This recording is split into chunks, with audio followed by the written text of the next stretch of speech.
तो हम अब बात करते हैं प्लान डिजाइन कैसे करना है। देखो, प्लान डिजाइन करने के लिए बहुत ही सिंपल सी चीज है, आपको 3 ई पे फोकस करना है। सबसे पहला, इजी टू एक्सप्लेन।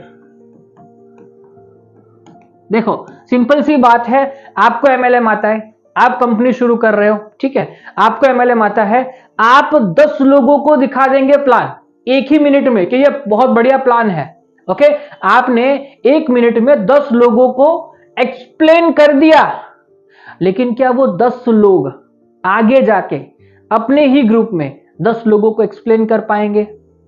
ओके, तो प्लान जो है वो इजी टू एक्सप्लेन होना चाहिए। इजी टू एक्सप्लेन होना चाहिए कि लोग, आप नहीं, आपको तो आता है, जिसको नहीं आता है वो इजीली इस प्लान को एक्सप्लेन कर पाए। ये सबसे पहला पॉइंट है, इजी टू एक्सप्लेन है। ओके, जब नया बंदा आपने समझा दिया, ओके, दूसरा जो पर्सन है आपने जिसको समझा, जो नया है, वो इजीली उसको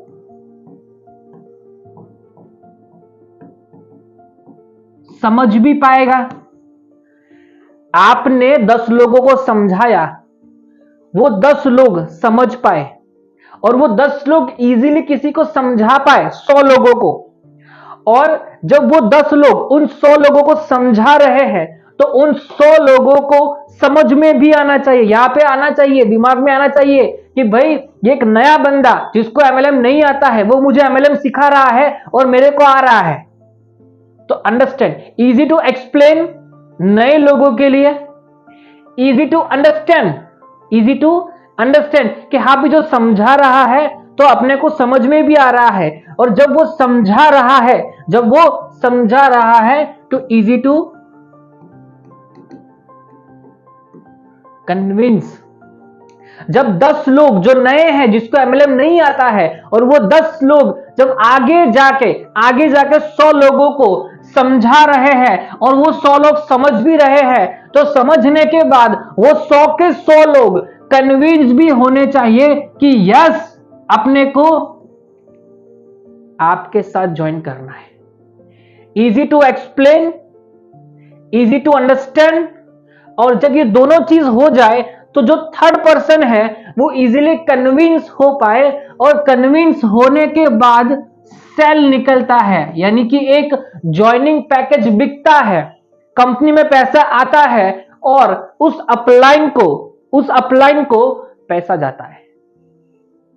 तो अगर आपके सिस्टम में ये 3 ई है तो समझ लो आपका प्लान बढ़िया है, बहुत ही बढ़िया है। Okay, easy to explain, understand और कन्विंस। इसके साथ साथ आपको जो बिजनेस प्लान बनाना है, ध्यान से, बिजनेस प्लान जो बनाना है based on your past experience and expertise. आपने पिछले 5 साल बाइनरी में काम किया और आज आप लेके बैठे हो जनरेशन प्लान, कैसे होगा? कैसे होगा भाई? आप पिछले 5 साल से बाइक चला रहे हो और छठे साल को आपको बोल रहे हैं बहुत बढ़िया सी गाड़ी है, ले लो, कैसे कर पाएंगे आप? आपको पहले बाइक से निकलना पड़ेगा भाई, कार में ऐसा नहीं आता है, ऐसा आता है। ओके, तो आपको जो एक्सपीरियंस है और एक्सपर्टाइज है, उसी के बेस का प्लान बनाना है। क्यों? क्योंकि अगर आप 5 साल बाइनरी में काम कर रहे हो तो आपकी टीम किस में काम कर रही होगी? सीधी सी बात है, बाइनरी में। तो जो आपको एक्सपीरियंस और एक्सपर्टाइज है, ओके, अगर आपको ये एक्सपीरियंस एक्सपर्टाइज 100% है तो आपकी टीम को उसका 70% तो एक्सपीरियंस होगा ना। तो क्या करना है अपने को? मुझे अगर प्लान डिजाइन करना है तो मुझे पास्ट में जो एक्सपीरियंस और एक्सपर्टाइज है कि मैं उस कंपनी में, आगे वाली कंपनी में 5,000 10,000 लोगों की टीम को लेके चल रहा था, तो जो एक्सपीरियंस एक्सपर्टाइज है वही कॉन्सेप्ट अपने को लॉन्च करना है। या फिर आपकी जो टीम है उसमें जो कोर मेंबर्स है, उन सभी कोर मेंबर्स को जो अच्छा लगता है कि भाई हाँ ये प्लान मैं कर पाऊंगा, भले बाइनरी में एक्सपीरियंस है लेकिन मैं जनरेशन प्लान करने के लिए रेडी हूं, मैं आपके साथ जिंदगी भर रहूंगा। और अगर वो लोग आपको बोलते हैं कि हाँ भाई हम जनरेशन को एक्सेप्ट कर रहे हैं, तो जनरेशन प्लान लॉन्च करना, अदरवाइज मत करना। सेम चीज अगर आपको एक्सपीरियंस जनरेशन का है तो बाइनरी लॉन्च करने की जरूरत नहीं है, जो करते आ रहे हैं वही तो करना है। ओके, तो ये बहुत जरूरी है। इसके साथ साथ आप जब प्लान डिजाइन कर रहे हो तो जैसे मैंने आपको एक्सप्लेन किया कि आपको बहुत ही अलग अलग तरीके से वो करना होता है, आपको एक्सपीरियंस एंड एक्सपर्टाइज के बेस पे प्लान डिजाइन करना है। इसके अलावा कौन से फैक्टर्स ध्यान में रखने हैं? Finance condition. समझो आपने एमएलएम कंपनी, आप जब एमएलएम कंपनी कर रहे थे उसमें ज्वाइनिंग पैकेज 1000 रुपए का था। ओके, ज्वाइनिंग पैकेज 1000 का था। अब क्या हुआ, आपने अपनी खुद की कंपनी शुरू की, उसमें ज्वाइनिंग पैकेज लगा दिया 5000 का। अरे भाई देखो कि भाई आपकी टीम में जो लोग हैं उनकी फाइनेंस कंडीशन क्या है। अगर आपकी टीम में जो लोग हैं, आप जिस लोकेशन में काम कर रहे हो उसमें उनकी मंथली इनकम 10-15 हजार है, तो वो 5000 का पैकेज अफोर्ड नहीं कर पाएगा भाई। तो मैं ये नहीं कहता कि सस्ता पैकेज रखो, मैं कहता हूं कि उनकी कंडीशन देख लो कि यहां पे वो क्या अफोर्ड कर पाएंगे। अगर वो अफोर्ड कर पाते हैं 5000 बहुत बढ़िया है। मार्केट में बहुत सारी कंपनीज चल रही है जो 10,000, 15, 20, 25, 30,000 रुपए का ज्वाइनिंग पैकेज है उनका, लेकिन फिर भी बहुत बढ़िया चल रही है। तो आपको ध्यान में क्या रखना है कि आपकी टीम की फाइनेंस कंडीशन क्या है, ये बहुत ही इंपॉर्टेंट है और ये आपको जानना जरूरी है। इसके साथ साथ एज ग्रुप। अब सीधी सी बात है कि आप जिस सिस्टम को लेके चल रहे हो, ओके, वो जो प्रोडक्ट है या जो भी सिस्टम है, वो जैसे अभी आपने देखा होगा मार्केट में बहुत सारे प्रोडक्ट चल रही है, डिजिटल प्रोडक्ट चल रही है ना, या कोई ऐसी प्रोडक्ट चल रही है कि फिजिकल प्रोडक्ट है। अभी मैंने, आप बिलीव नहीं करेंगे, अभी मेरे कॉन्टेक्ट में एक थे, उनका प्रोडक्ट था सैनिटरी पैड। अब वो मेल यूज नहीं करने वाले हैं भाई।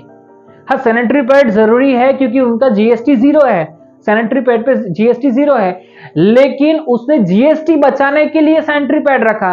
अब उसकी सिस्टम में, उसकी कंपनी में, उसकी टीम में 95% लोग मेल है, जेंट्स लोग हैं। अब मेल जाएगा सैनिटरी पैड लेके? नहीं भाई।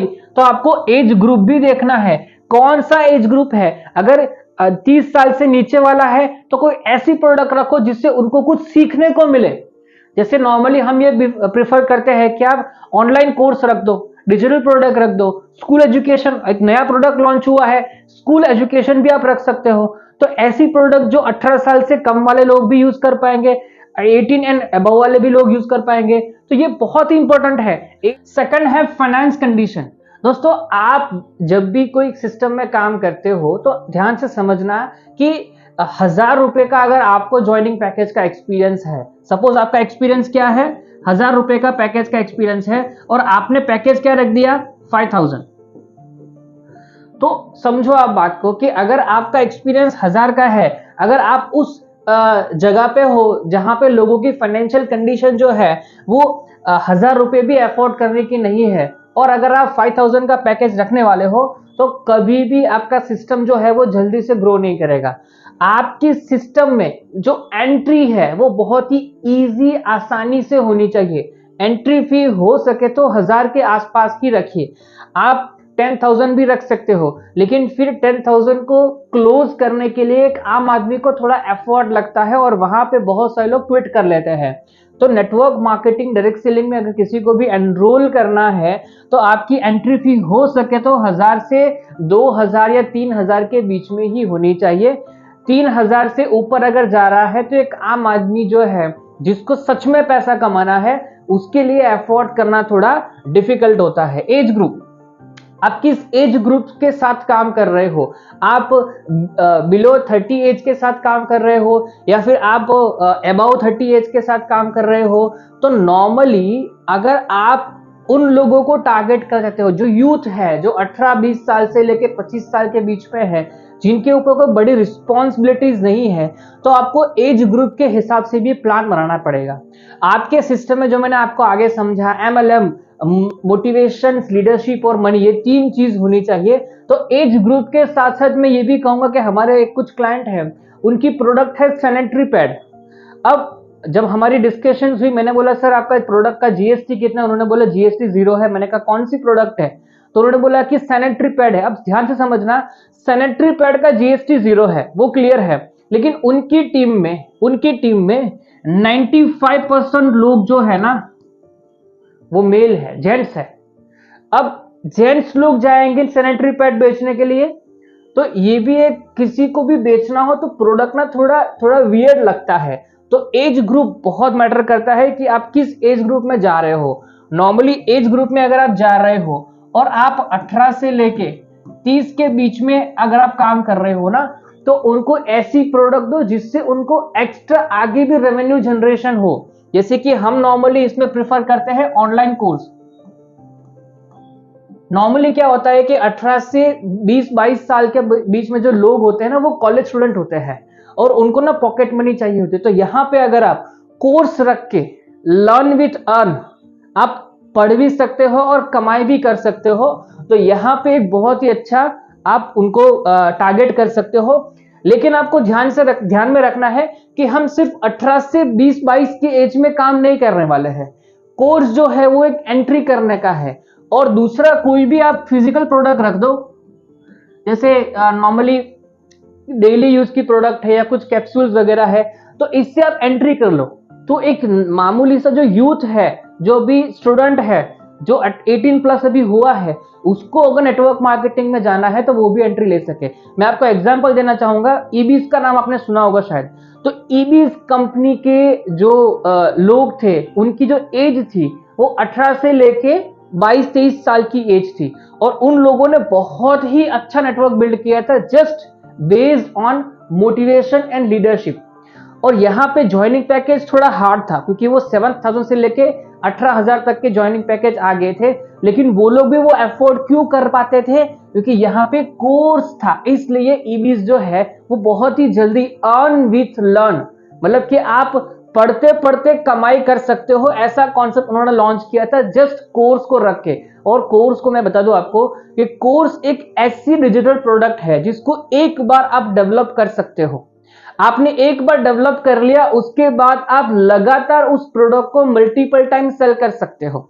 जैसे कि हम कोर्स प्रोवाइड करते हैं, बहुत ही नॉमिनल कॉस्ट में हम आपको 8 कोर्स, 10 कोर्स, 20 कोर्स प्रोवाइड करेंगे।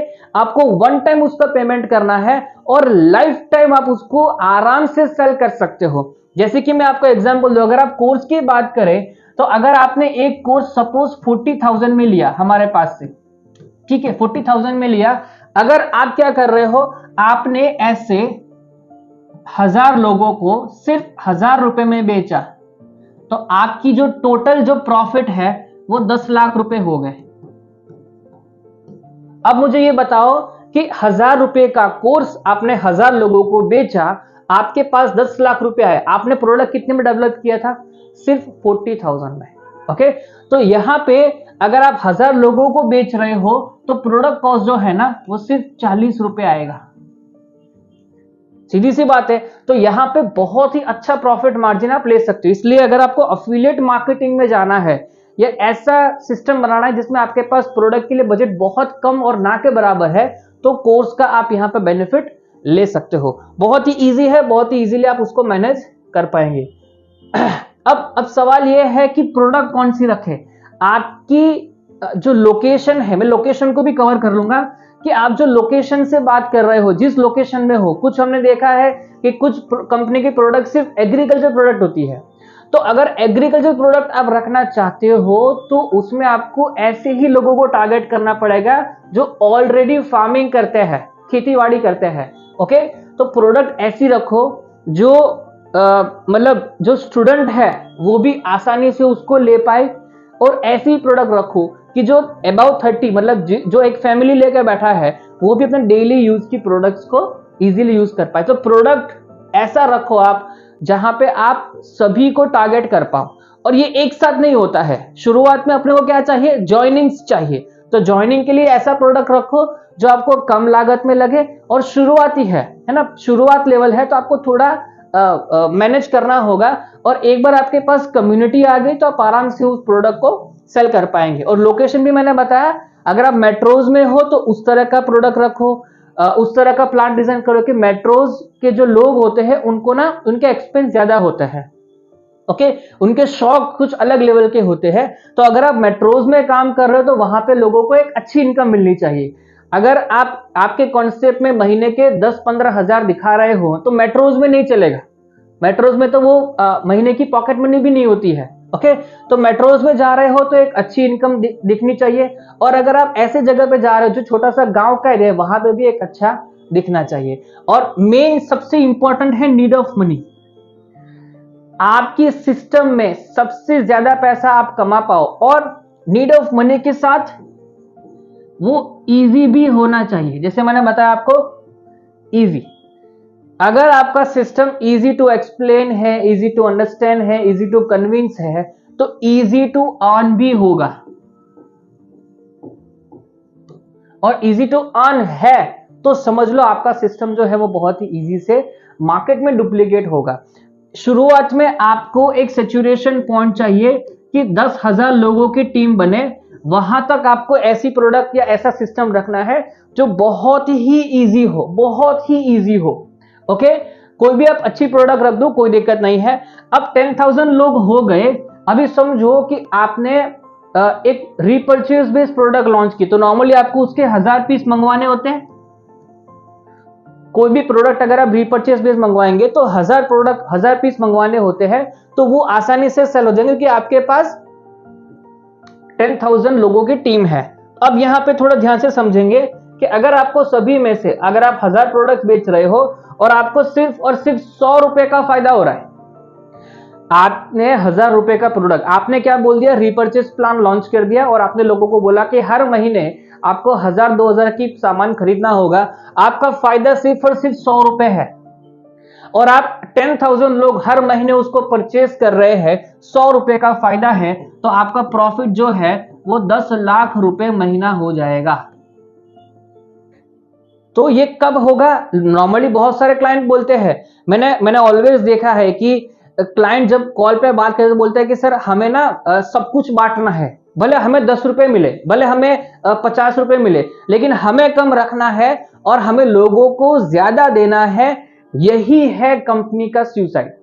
अगर आप बिजनेस कर रहे हो, अगर आप कोई भी नेटवर्क मार्केटिंग या कोई भी बिजनेस कर रहे हो, उसमें अगर आपके पास प्रॉफिट नहीं आता है, अगर आपके पास प्रॉफिट नहीं आता है, तो समझ लो वो सुसाइड है एक बिजनेस के लिए। आपके पास कम से कम 15 से 20% का प्रॉफिट आना ही चाहिए। अगर आपकी जेब में पैसा होगा, यानी कि आपकी गाड़ी में फ्यूल होगा, पेट्रोल होगा, तो गाड़ी 10 लोगों को भी साथ में ले जा सकती है और एक को भी साथ में ले जा सकती है। लेकिन वो 10 को साथ में कब ले जाएगी? जब उसकी टंकी में पेट्रोल होगा। तो एक कंपनी में प्रॉफिट का मतलब होता है एक गाड़ी में पेट्रोल। अगर आपकी गाड़ी में पेट्रोल है तो गाड़ी आप जहां चाहो वहां पर ले सकते हो, लेकिन आपकी गाड़ी में पेट्रोल ही नहीं है तो कोई काम का नहीं है। इसीलिए आप जब बिजनेस कर रहे हो तो आपकी जेब में प्रॉफिट पहले आना चाहिए, फिर आपको लोगों को बांटना है। ये आप ध्यान में रखना। तो ये मैंने आपको समझाया, बिजनेस प्लान जब आप डिजाइन कर रहे हो तो कौन कौन सी बातों को ध्यान में रखना चाहिए, ओके। अब इसमें से कोई भी क्वेश्चन है आप कमेंट करो। अगर आपको प्लान डिजाइन करवाना है तो हमारा एक अलग से कंसल्टेशन प्रोग्राम है, उसमें आपको एनरोल होना होगा और उसमें आपको हर एक इनकम को एक्सप्लेन करते हैं। हमारा ऑलरेडी कोर्स है तो उसमें आप एनरोल हो सकते हो। छोटी सी नॉमिनल फीस है, वो आपको फीस पे करनी पड़ेगी। और ऐसे ही वीडियो देखने के लिए नेक्स्ट वीडियो में हम देखने वाले हैं MLM सॉफ्टवेयर किस तरह से कैसा होना चाहिए, कितना खर्चा होता है। तो और भी वीडियो देखने के लिए चैनल को सब्सक्राइब कीजिए, वीडियो को लाइक कीजिए। मिलते हैं नेक्स्ट वीडियो में। थैंक यू, धन्यवाद, जय हिंद, जय श्री राम।